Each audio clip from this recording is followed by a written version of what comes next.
All right, this is a guide to lubricating the Dunlop, Crybaby, and other WAs while still leaving the WA assembled.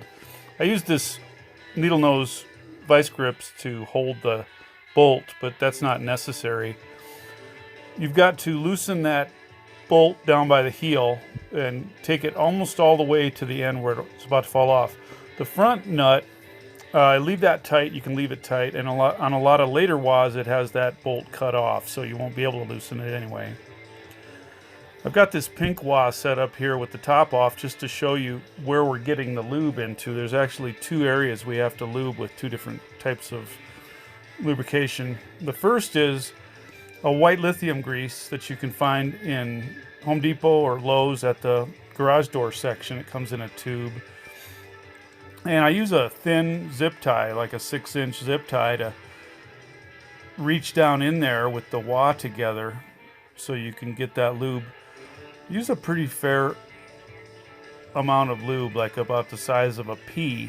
You might have to do it a couple times. Get it in there real nice. And the reason we loosened that nut was so it would give you some space between the tension strap and the axle itself. That's the most likely place for the squeak to show up. Here's the grease we use on the axle races themselves. This is also white lithium, but it comes in a spray, so it's got some carrier in it. It's better than WD-40 because that white lithium will kind of hold on longer. You won't have to do it as often. This isn't as common a place for them to squeak, but it's still good to lube them. So shoot it with that red tube from both directions so you can get it onto both sides of the axle. One other thing that I want to mention about these WAs is you always got to make sure, especially on your older WAs, that your axle, the knurled part, is locked onto the treadle. So move the treadle and make sure that the axle's not moving, because it should not be moving on the treadle top.